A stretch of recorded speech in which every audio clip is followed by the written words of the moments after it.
Hello student, welcome in today's session.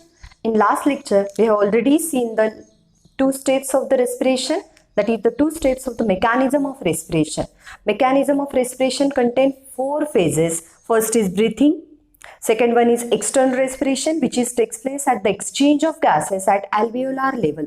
And third one, that is the internal respiration, and fourth one is cellular respiration. Again, I will revise this step, that mechanism of respiration, it will divide it into four phases. Breathing, which takes place at the nostril and lung level. Then second one, that is the external respiration, which takes place at the alveolar level. Gaseous exchange takes place at alveolar level. Third one, internal respiration, and fourth one is cellular respiration. We have already seen the breathing. Breathing means the inhalation and exhalation. Inhalation of O2 inside the lungs and exhalation of CO2 outside the lung. And it takes place from the nostril, external air, internal airs, then the pharynx, larynx, trachea, bronchus, bronchioles up to the alveolar sacs. And at this level, breathing takes place, which is the first phase of a mechanism of respiration. What is the second phase? That is the exchange of gases takes place at alveolar level. Through the alveolar sacs, around the alveolar sacs, many capillaries are bound out. And that capillaries and alveolar sacs exchange O2 and CO2 with their concentration, along with their pressure. According to their pressure, O2, it is exchanged from the alveolar sacs to the RBCs, means capillaries, and CO2 exchange from the blood to the alveolar sacs. And in this way, at the alveolar level, capillary and alveolar sacs exchange O2 and CO2 in between them, and this completes the external respiration. And this takes place according with the diffusion pressure, according with the pressure of the oxygen and CO2 inside the capillaries and inside the alveolar sacs. Today we are going to see the third phase of a mechanism of respiration, that is the internal respiration, which takes place at the tissue level. एकदा का नाकाने श्वास आपण आत घेतला, oxygen rich air आत घेतली, त्यानंतर ती लंग्स पर्यंत पोहोचेल, लंग्सच्या अल्व्हेओलार सॅक्स पर्यंत पोहोचतील, जे एक बलून लाईक स्ट्रक्चर आहे. त्यानंतर अल्व्हेओलार सॅक्स मधून ब्लड मध्ये हा ऑक्सिजन डिफ्यूज होईल, आणि ब्लड मध्ये हा ऑक्सिजन एकदा का डिफ्यूज झाला की you are knowing that the haemoglobin they are the oxygen carrier in the blood. आपल्याला माहिती आहे की हिमोग्लोबिन नावाचं एक व्हेकल आहे, गाडी आहे, ज्याला ऑक्सिजन अटॅच होतो आणि त्याच्यामध्ये बसून तो प्रत्येक सेलपर्यंत पोहोचतो. And the HB inside the RBCs and plasma, they will act as an oxygen carrier. The internal respiration, the respiration takes place, the respiration of gases or exchange of gases takes place at a cellular level, at a tissue level, that is called as internal respiration. Internal respiration, when oxygen diffuse to the blood capillaries, that oxygen, how it is carried out by the hemoglobin, and hemoglobin, it is an iron containing globular protein which is called as hemoglobin, and hemoglobin, it is present in the RBCs. You are knowing that our blood contain, our transporting fluid, it is divided into two types, that is the blood and lymph. आपलं main transporting fluid आहे blood, and blood it contain the RBCs, red blood corpuscles, then the second one WBCs, white blood corpuscles, third one that is the platelet, and fourth component of the blood, it is an plasma. Blood contain 92% of water and 8% of other organic and inorganic material. Inside that, these three cells are present, that is RBCs, WBCs and platelet. That red blood corpuscles, it contains the total area of red blood corpuscles. You are knowing that RBCs, they are fully occupied by a protein that is known as hemoglobin. जसं आपल्याला माहिती की आपल्या प्रत्येक सेलमध्ये nucleus असतो, cytoplasm असतो, endoplasmic reticulum असतो, गॉल्गी कॉम्प्लेक्स असतो, लायसोसोम्स असतात. But RBCs do not having any one of this.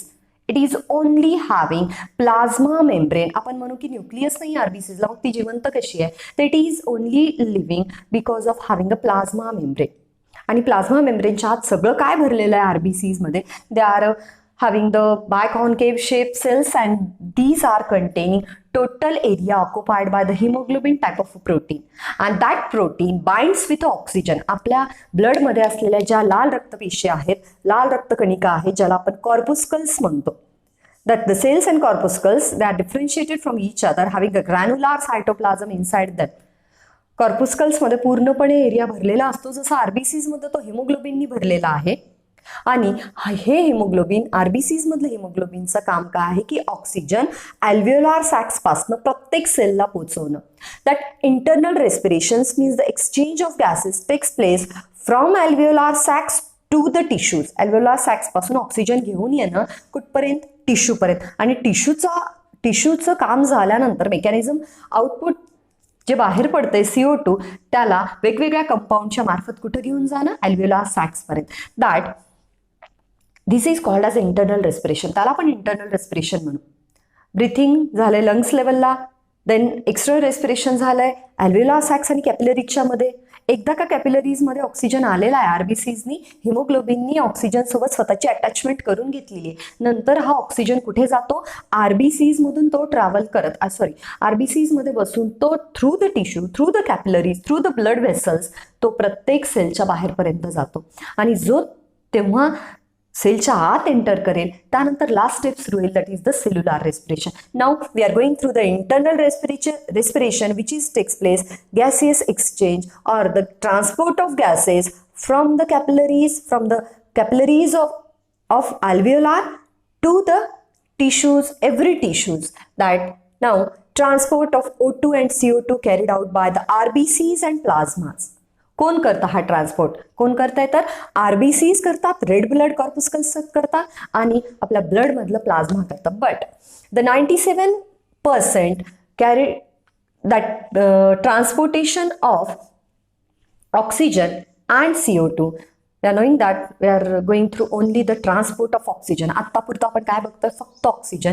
Internal respiration it showing two phases, transport of oxygen and transport of CO2. आपल्याला हे बघायचं की टिश्यू पासून CO2 कसा जातो लंग्स पर्यंत आणि लंग्स पासून ऑक्सिजन कसा येतो टिश्यू पर्यंत. तर कोण करतं हे transport, our RBCs, that is the red blood corpuscles, and plasma, the liquid gaseous component of our blood. Plasma, it is an watery fluid which contain organic, inorganic component, vitamins, ions, but that is also contain gaseous plus liquid ions, that is called as a plasma. आपल्या ब्लडचा plasma आणि RBCs काय करतात, O2 आणि CO2चं transportation करतात. पण त्यातलं सगळ्यात जास्त ट्रान्सपोर्टेशन कोण करतं तर आरबीसी करत आहे. RBCs carried out the 97% transportation of O2 and CO2 throughout the blood, and plasma it carried out the 3% of the O2 and CO2 from the alveolar sacs to the tissues. ठीक है, that internal respiration it is divided into two phases, that O2 transportation and CO2 transportation. First we are going through the transport of oxygen. In today's session we'll having only some point about the transport of oxygen, and in another session we will see the oxygen dissociation curve by the Bose and Haldane's effect. ठीक है, then hemoglobin in RBCs is O2 carrier. That who is the main oxygen carrier in the blood? That RBCs are the main oxygen carrier, but inside the RBCs which component is responsible for the transport of O2? That is the hemoglobin, and Hb it is an iron containing component which is having in each molecule of Hb 4 iron molecules are present. 4 Fe dipositive ions are present. Hemoglobin in RBCs is O2 carrier. कौन oxygen carry करता है, haemoglobin कैरी करता है, and it is having greater affinity towards the oxygen. बघा haemoglobin असं protein आहे की जे ऑक्सिजनशी अटॅच होतं पटकन. It having a fast attraction with oxygen, but as compare to the CO2 concentration, जर आपल्या शरीरात एखाद्या वेळेस CO2चं कॉन्सन्ट्रेशन जास्त झालं म्हणजे आपल्याला गुदमरायला लागेल, आपण खूप कोंदट जागी बंद असू किंवा आपलं नाक इनहेल करण्यासाठी इनेबल असेल, तेव्हा आपल्या शरीरातलं CO2चं कॉन्सन्ट्रेशन वाढतं. आणि Hb it is attach with the CO2 as compare to the O2. It is depend upon the concentration of gases. Haemoglobin in RBCs is O2 carrier. O2ला घेऊन जाणारी गाडी कोण आहे तर हिमोग्लोबिन आहे. Then Hb having 4 Fe positive and it is combined with O2. As you know that in plants for the photosynthesis which component is required? Chlorophyll. ठीक आहे, क्लोरोप्लास्टमध्ये ग्रॅनामध्ये असलेलं क्लोरोफिल नावाचं एक कंपोनंट आहे जे इम्पॉर्टंट आहे झाडं स्वतःचं अन्न निर्माण करण्यासाठी. दोन महत्वाचे जगातले कंपोनंट आहेत बघा. एकतर आपल्यामध्ये असलेल्या आरबीसी जे आपल्याला ऑक्सिजन देतात आणि झाडामध्ये असलेलं क्लोरोफिल जे झाडाला अन्न निर्माण करण्यासाठी रिस्पॉन्सिबल असतं. अँड प्लांटमध्ये असणारं क्लोरोफिन त्याच्यामध्ये सेंट्रल ॲटम मॅग्नेशियम आहे आणि बाजूला 4 पायरोल रिंग्स आहेत. आणि आपल्यामध्ये असलेले हिमोग्लोबिन ज्याच्यामध्ये 4 आयर्न रिंग्स आहेत, 4 Fe पॉझिटिव्ह आयन्स आहेत, ज्याच्यासोबत ऑक्सिजन स्वतःला काय करतो, बाइंड करतो. Haemoglobin it is a protein having a 4 Fe dipositive ion. 4 आयनचे आयन्स आहेत, 4 आयर्नचे म्हणजेच Feचे फेरसचे आयन्स आहेत, ज्यांना 4 बाइंडिंग साइट्स आहेत. बाइंडिंग साइट म्हणजे अटॅच होण्याची जागा आहे. That haemoglobin having the 4 binding site towards the oxygen. आणि या 4 जागी ऑक्सिजन स्वतःला काय करतो, बाइंड करतो, स्वतःला अटॅच करून घेतो. बघा, haemoglobin having the 4 Fe dipositive ion and each combine with the O2. आणि प्रत्येक आयर्नचा आयन हा Hbच्या मधला असलेला आयर्नचा आयन हा ऑक्सिजन सोबत कंबाईन होतो. प्रत्येक Hbचा आयन एका ऑक्सिजन सोबत. म्हणजे 1 haemoglobin contain 4 Fe and 4 Fe combined with the 4 oxygen and it result to formation Hb it having a 4 Fe but it combined with the 4 oxygen and it having a formation of a complex that is the oxyhemoglobin. एकदा का अल्व्हिओलार sacks मधून oxygen घेतला, capillaries मध्ये blood मध्ये आल्यानंतर तो oxygen कुणासोबत attach होतो, RBCs मधल्या हिमोग्लोबिन सोबत. प्रत्येक आरबीसीज मध्ये जेवढे काही हिमोग्लोबिनचे मॉलिक्यूल आहेत, प्रत्येक हिमोग्लोबिन मध्ये 4 Feचे आयन्स आहेत आणि हे 4 Feचे आयन्स 4 ऑक्सिजन सोबत कंबाईन होऊन Hb4O2 हे कॉम्प्लेक्स निर्माण करतात, ज्याला आपण ऑक्सिहिमोग्लोबिन म्हणतो. If that Hb it is combined with carbon dioxide it form that carboxyhemoglobin or carbohemoglobin. ठीक आहे. देन म्हणजे आरबीसीज मध्ये असलेलं हिमोग्लोबिन हे एक महत्वाचं O2 कॅरियर आहे आणि प्रत्येक Hbच्या मॉलिक्यूलमध्ये 4 Feचे आयन्स आहेत आणि हे 4 Feचे आयन्स त्यांच्याकडे 4 बाइंडिंग साइट आहेत, 4 जागा उपलब्ध आहेत ऑक्सिजनला अटॅच करण्यासाठी. आणि जेव्हा ते ऑक्सिजन सोबत अटॅच होतात ते कॉम्प्लेक्स आपल्याला मिळतं ऑक्सिहिमोग्लोबिन. ठीक आहे. Then O2 carried out by the Hb from lungs to tissue and it again dissociate at.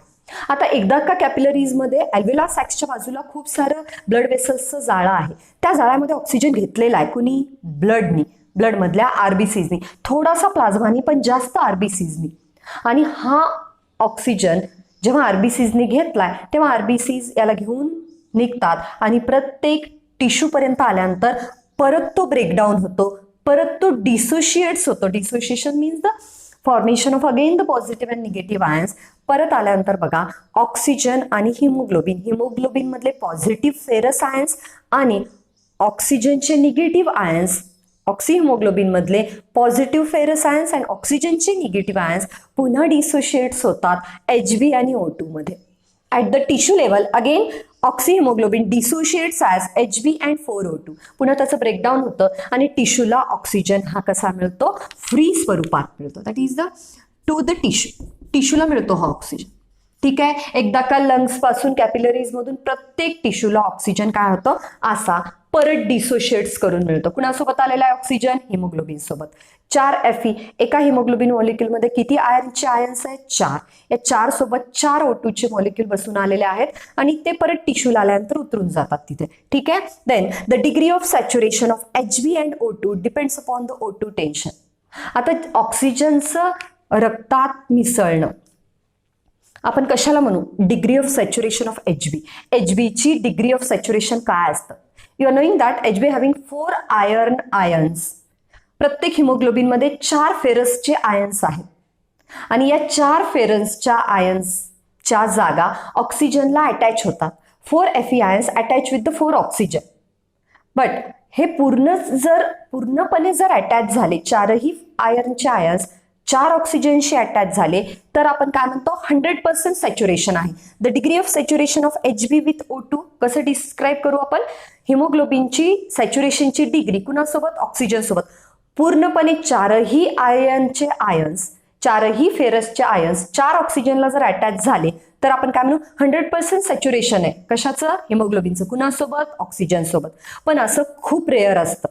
98 ते 99% वेळेस हे सॅच्युरेशन एखाद्या वेळेस 2, एखाद्या वेळेस 3 आयनचे आयन्स, 3 फेरसचे आयन्स ऑक्सिजनला घेऊन चालतात.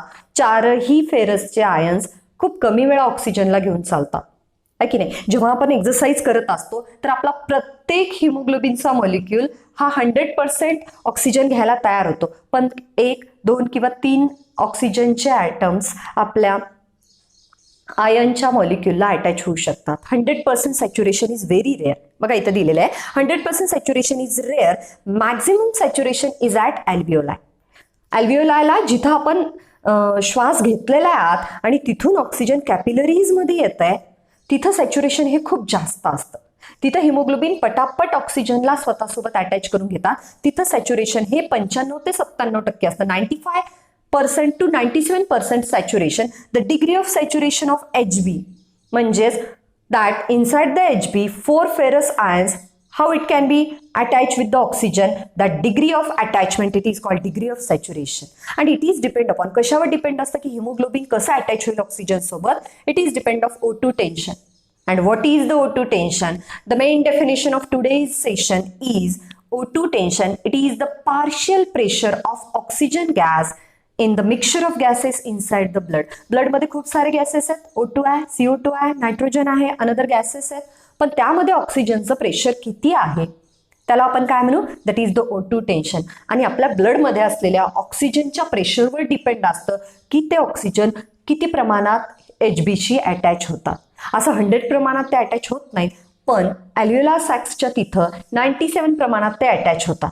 म्हणजेच degree of saturation of HB at the alveolar sacs it is 95 to 97%. ठीक आहे. Then the degree of saturation decreases with decrease in PPO2. PPO2 it is the partial pressure of oxygen gas. That is the O2 tension. PPO2 means the partial pressure of oxygen gas. PPCO2 means the partial pressure on the carbon dioxide gas. तर ही degree of saturation कुणाची? HBची. ही कुणावर depend आहे? O2च्या प्रेशरवर depend आहे. आपल्या ब्लडमध्ये O2 ज्या concentration आपण सहजपणे सांगू शकतो की एखाद्या पर्टिक्युलर एरियामध्ये ऑक्सिजन किती प्रमाणात प्रेझेंट आहे. तो जेवढ्या प्रमाणात प्रेझेंट असेल तेवढं त्याचं प्रेशर वाढलेलं असेल. And it leads to the partial pressure. Means O2 tension, O2 जास्त प्रेझेंट असतं म्हणजे O2 टेन्शन जास्त असतं. तर बघा the degree of saturation decreases with decrease in PPO2. जर ऑक्सिजनचं प्रमाण कमी असेल तर हिमोग्लोबिनची सॅच्युरेशनची डिग्री पण कमी असेल. O2चं अमाऊंटच कमी असेल तर ते किती प्रमाणात अटॅच होणार आहेत HBशी? खूप कमी प्रमाणात होतात. तर बघा that and it begins HbO2 dissociation. जेव्हा हिमोग्लोबिनचं सॅच्युरेशनची डिग्री ही खूप कमी असते, टिश्यू लेवलला जवळपास ती 30 mm ऑफ Hg पर्यंत असते. आता बघा तुम्ही बघितलं की अल्व्हिओलार सॅक्सला ही degree of saturation of HB जास्त असते. का जास्त असते? तर अल्व्हिओलार सॅकमध्ये ऑक्सिजनचं प्रेशर किती असतं? 100 mm ऑफ Hg असतं. ऑक्सिजनचं प्रेशर अल्व्हिओलार सॅक्स आणि कॅपिलरीच्या इन बिटवीन त्या अलॉंग त्या एरियाच्या भोवताल खूप असतं आणि त्यामुळे ते पटापट HBशी खूप जास्त प्रमाणात अटॅच होतात. पण हेच प्रेशर टिश्यू लेवलला आल्यानंतर थोडं कमी होत जातं. जिथं ते 30 mm ऑफ Hg आहे तिथं ती डिग्री काय होते? कमी होते. Degree of saturation of HB it is decreases with O2 tension.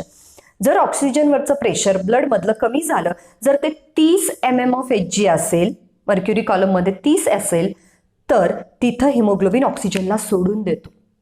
तिथं तो ऑक्सिजनपासून वेगळा होतो आणि HbO2चं डिसोशिएशन घडतं परत HB आणि O2 मध्ये. आपल्या टिश्यू लेवलला आल्यानंतर हिमोग्लोबिन ऑक्सिजनला सोडून देतो कारण तिथं ऑक्सिजनचं प्रेशर कसं असतं? कमी असतं. पण अल्व्हिओलार सॅक्सला अल्व्हिओलार सॅक्सच्या टिश्यू लेवलला कॅपिलरीज लेवलला ऑक्सिजनला हिमोग्लोबिनशी पटकन अटॅच का होता येतं? तर तिथं ऑक्सिजनचं प्रेशर कसं असतं? जास्त असतं. बघा relation between degree of saturation and O2 tension म्हणजे ऑक्सिजनचं ब्लडमधलं प्रमाण किती आहे, प्रेशर किती आहे आणि त्या प्रमाणात हिमोग्लोबिनशी ऑक्सिजन कसा अटॅच होतोय हे कशाने दाखवलं जातं? It is shown by the oxygen dissociation curve.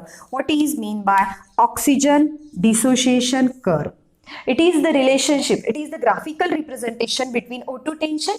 What is the pressure of partial pressure of O2 gas in the blood O2 वर किती प्रेशर आहे, O2चं किती कॉन्सन्ट्रेशन आहे ब्लडमध्ये आणि त्या प्रमाणात O2 HBशी किती अटॅच होतं याचं जे रिलेशनशिप आहे तर ते कशाने दाखवलं जातं, that is shown by the oxygen dissociation curve, जे आपण नेक्स्ट सेशनमध्ये बघणार आहोत. And at the 30 mm of Hg 50% saturation is maintain. जिथं जिथं खूप कमी प्रेशर आहे 30 mm of Hg आहे त्यापेक्षा कमी झालं की मग ब्रेक होतात, HbO2 चे मॉलिक्यूल ब्रेक होतात. जिथं 30 mm of Hg प्रेशर आहे O2चं तिथं हिमोग्लोबिन अर्धवटपणे अटॅच राहतो कुणाशी, ऑक्सिजनशी. That 50% saturation is maintain. Again one of the main important definition मी तुम्हाला सांगेल. O2 टेन्शन काय असतं, it is the partial pressure on oxygen gas in the blood. ब्लडमध्ये खूप सारे गॅसेस आहेत, त्यांचं प्रत्येकाचं एक प्रेशर आहे. O2चं कॉन्सन्ट्रेशन जेवढं आहे तेवढं त्याचं प्रेशर जास्त राहील आणि त्याच प्रेशरला आपण काय म्हणू, O2 टेन्शन म्हणू. ह्याच प्रेशरनी O2 हा HBशी अटॅच्ड होतो आणि डिग्री ऑफ सॅच्युरेशन कशाला म्हणू आपण, it is the degree of attachment of oxygen with HB. आणि ही 100% कुठं असते, HB मध्ये 4 फेरसचे आयन्स आहेत ते त्यांना 4 बाइंडिंग साईट असतात, 4 ऑक्सिजन अटॅच होण्याच्या जागा असतात. एक Feचा आयन, एक ऑक्सिजन अटॅच होण्याची जागा, दुसरा Feचा आयन, दुसरं ऑक्सिजन अटॅच होण्याची जागा. ही 4ही Feचे आयन्स 4 ऑक्सिजन सोबत कधी अटॅच होतील, जेव्हा ऑक्सिजनचं प्रेशर हे 100 mm of Hg असेल आणि ते कुठं असतं, अल्व्हिओलार सॅक्स मध्ये असतं. आणि जसं जसं हे कमी कमी होत जातं 30 mm of Hg ला येतं तर सॅच्युरेशन HB सोबत ऑक्सिजनची अटॅचमेंट कमी होते, 50% होतं सॅच्युरेशन. आणि यापेक्षा कमी झालं तर काय होतंय की डिग्री ऑफ सॅच्युरेशन जर खूप डिक्रीज झाली तर HB आणि O2 वेगळे होतात. टिश्यू लेवलला आल्यानंतर आपल्याला त्याचं सेपरेशन हवं असतं, आपल्याला ऑक्सिजन फ्री हवा असतो, मग RBCs ऑक्सिजनला सोडून देतात. जेव्हा डिग्री ऑफ डिसोसिएशन किंवा डिग्री ऑफ सॅच्युरेशन कमी होतं, ऑक्सिजन प्रेशर कमी झाल्यानंतरच. जिथे जिथं ऑक्सिजन प्रेशर कमी होईल तिथं डिग्री ऑफ सॅच्युरेशन काय होतं, कमी होतं. जर आपण समुद्र सपाटीपासून उंचावर जाऊ तर आपल्याला श्वास घ्यायला त्रास होतो, कारण हिमोग्लोबिनचे मॉलिक्यूल ऑक्सिजनला काय करतात, सोडून देतात. तिथं ऑक्सिजनचं प्रेशर कसं असतं, atmosphere pressure from the sea level as we go higher to the mountains. जर आपण समुद्र सपाटीपासून ट्रॅकिंग वगैरेला गेलो आहे पर्वतावर, टेकड्यांवर, तर तिथं आपल्याला ऑक्सिजनचं प्रेशर, ॲटमॉस्फिअर प्रेशर लो असतं. त्याप्रमाणे ब्लडमधलं पण लो होतं आणि त्यामुळे HB हा ऑक्सिजनला सोडायला लागतो and we are going through the hypoxaemia. आपल्याला ऑक्सिजनची कमतरता जाणवायला लागते. That again we will revise the today's session. That internal respiration which is takes place at the tissue level, and who carried out the oxygen and CO2, it is carried out by the RBCs and plasma. 97% oxygen carried out by RBCs and 3% O2 and CO2 carried out by the plasma. That internal respiration, this takes place at the 2 phases, transport of oxygen and transport of carbon dioxide. Today we will complete the transport of oxygen. आपण transport of oxygen complete केलेलं आहे. That haemoglobin, it is the main oxygen carrier in RBCs and it is having the 4 Fe positive dipositive ions, and when it combined with oxygen it form oxyhemoglobin. जेव्हा अल्व्हिओलार सॅक्समध्ये oxygen येतो तो capillaries मधल्या blood vessel मधल्या haemoglobin सोबत attach होतो आणि ऑक्सिहिमोग्लोबिन तयार करतो. एका हिमोग्लोबिनमध्ये 4 Feचे आयन्स, त्याच्यावर 2 डायपॉझिटिव्ह चार्जेस. दॅट एक डायपॉझिटिव्ह चार्ज म्हणजे 2 positive. That O2 carried out by haemoglobin from lungs to tissue. O2 हा लंग्सपासून असा कॅरिड आउट केला जातो कुणी, RBCs मधल्या हिमोग्लोबिननी, आणि तो टिश्यूपर्यंत आणून सोडला जातो. टिश्यूपर्यंत आणल्यानंतर पुन्हा HbO2 म्हणजेच ऑक्सिहिमोग्लोबिन हे ब्रेकडाऊन होतात HB आणि O2 मध्ये. तिथून HB कंबाईन झाल्यावर HbO2 ऑक्सिजन सोबत आणि टिश्यूपर्यंत आल्यानंतर HbO2 HB आणि O2 मध्ये डिवाइड होतात. डिग्री ऑफ सॅच्युरेशन HBचं कुणावर डिपेंड असतं, ऑक्सिजनच्या टेन्शनवर डिपेंड असतं. कशाला म्हणू, degree of saturation of HB with O2. HBचं डिग्री ऑफ सॅच्युरेशन काय, तर HB किती प्रमाणात O2शी अटॅच होतो, कारण एका HB मध्ये 4 Feचे आयन्स असतात आणि 4 Feच्या आयन्सला 4 बाइंडिंग साईट, 4 ऑक्सिजन अटॅच होण्याच्या जागा असतात.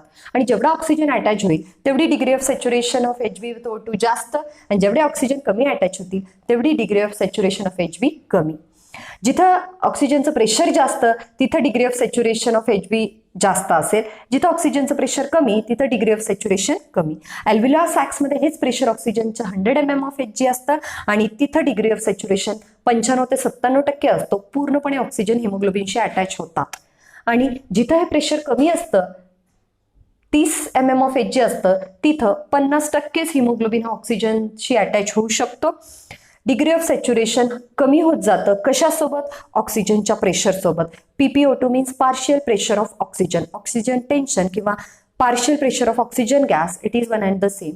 O2 टेन्शन म्हणजे ब्लडमध्ये असलेलं ऑक्सिजनचं प्रेशर, ब्लडमध्ये असलेलं ऑक्सिजनचं कॉन्सन्ट्रेशन. आणि ब्लडमध्ये असलेलं ऑक्सिजनचं प्रेशर आणि हिमोग्लोबिनचं ऑक्सिजनशी अटॅच होणं याचं जे रिलेशनशिप आहे त्याला आपण काय म्हणू, ऑक्सिजन डिसोसिएशन कर्व. बघा, the relationship between degree of saturation of O2 and oxygen tension that is called as oxygen dissociation curve. O2 haemoglobin सोबत कसा अटॅच होणार आहे त्याची डिग्री आणि O2चं प्रेशर याचं जे रिलेशनशिप आहे ते कशाने दाखवलं जातं, ऑक्सिजन डिसोसिएशन कर्वनी दाखवलं जातं. म्हणजेच आपण जेव्हा एक्सरसाइज करू तेव्हा आपलं ऑक्सिजनचं प्रेशर वाढलेलं असेल ब्लडमधले आणि तेव्हा HB हे ऑक्सिजन सोबत फास्ट अटॅच होतील. देअरफोर चांगलं HB ठेवण्यासाठी किंवा ऑक्सिजन कंटेंट चांगलं ठेवण्यासाठी आपल्याला एक्सरसाइज करणं खूप गरजेचं आहे. That's all for today's session and please revise this at your home. पुढच्या सेशनमध्ये आपण oxygen dissociation curve with the Bohr's and Haldane's effect बघूयात. Please revise this at your home. Please note out the small notes in your daily homework notebook. ठीक आहे. That thank you for today's session. Then please like and share my YouTube videos and subscribe for my YouTube channel. Thanks.